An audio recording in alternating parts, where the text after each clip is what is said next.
So, how should you go about selecting an immigration consultant for your permanent residency application?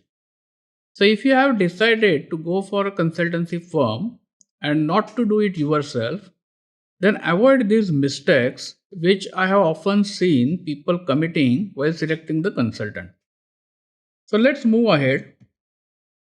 And the first point that I want to highlight is you should check the background of the consultant or the company that you are engaging. Now it is necessary that company must have reasonable background in immigration matters. Either the company or the promoter or the key manager should have handled many cases of this type and they should have knowledge of ICA policies and matters. You can go to their website, check their About Us page and check the background of the company. Nowadays, what is happening is this PR consultancy or PR filing services is slightly in demand and therefore anybody starts this business. I have seen people who recently have lost job. They just think that this is an easy business. We will just start PR consultancy and give people some advice. And they start the business. Often on their website, you will find their contact details include a mobile number. So they don't even have a proper dedicated landline number. They sometimes take only service offices, work most of the time from home, and then advertise their services. Now keep it in mind that if you are using a consultant or an advisory services, then that consultant or advisory services need to know something significantly better than you. And if that fact cannot be ascertained, what's the point in using the consultant? So in these circumstances, if the person doesn't have a background, then rather than using that person as your advisor on these matters, you might be better off filing it yourself. So the consultant or the company having a background is very essential. The next point that I want to highlight is stay away from high success rate companies. So nowadays you will notice that there are companies who often publish or advertise or in their sales pitch or sales meeting, they will advertise that they have 90+% success rate. Now, most of these claims are a false claim. They are a lie. They are often done as a gimmick to entice you to sign the services of the company. Keep it in mind, 100K plus applicants file for PR every year and only 30,000 places are available. So this itself is a 30% ratio. And this 100K is a conservative estimate. Actual number I think is slightly more than this. So in these circumstances, if somebody says that I can promise you 99% guarantee that your application will be approved, then that is obviously a false claim and you should remain away from these kind of companies. The next important point is avoid low fee companies. Now the fee charged by these companies for filing your PR application generally ranges between 2,000 to 6,000 Singapore dollars. Occasionally, some companies will even quote something like $10,000. Now, what happens, as I mentioned in previous slide, somebody has lost his job. He starts the business of PR consultancy, quotes low fee, works from home, and has a registered address in service office.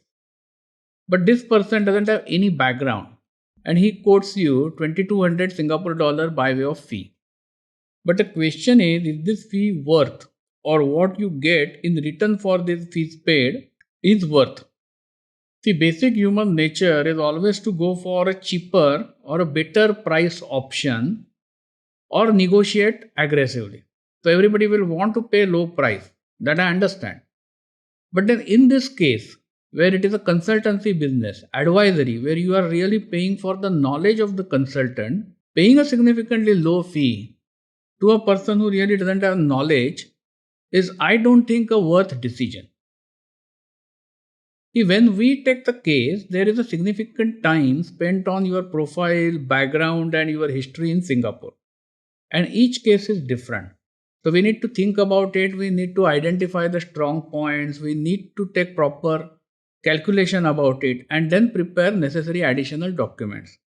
So this work involves a qualified experienced people. And that is the reason the fees cannot go below a certain level.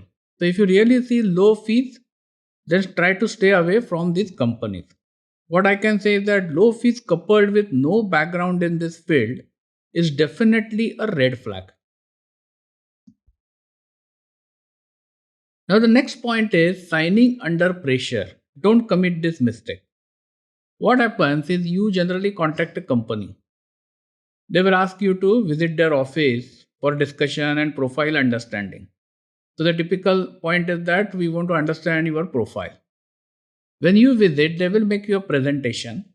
They will even make some false claim that they have 90% plus success rate, and then they will ask you to sign. They will even go for tactics like we are offering a 15%, 20%, 30% discount only if you sign today. Now, in my entire life, I have never seen a discount offered being withdrawn after 2 or 3 days if you come back to them. So there is no reason to really sign under this pressure. You can tell them that, okay, I'm going to sign your services, but give me a couple of more days.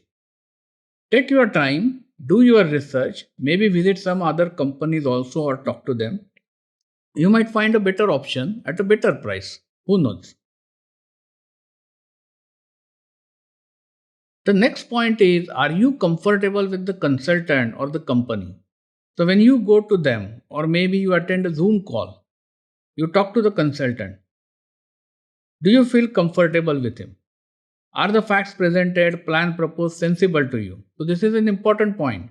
If you talk to a consultant and the consultant proposes something quite odd, a significant change in your current life, then do you want to go ahead with such a consultant? The next point is bigger companies are not necessarily good.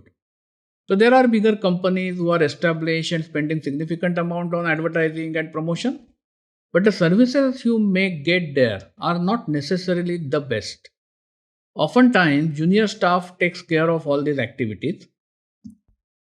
There are too many cases on hand for each of the consultant. And the last point is they often use a cookie cutter approach, meaning they have some standardized template for everything and that is applied to your case. But it may not benefit you unless some time is really spent in understanding your profile and taking proper action specifically in your interest. So in summary, keep these points in mind when you are selecting a consulting firm to help you file the PR application. Thank you for watching this video. Please subscribe to our channel today. PR Application is a leading immigration consultancy company in Singapore.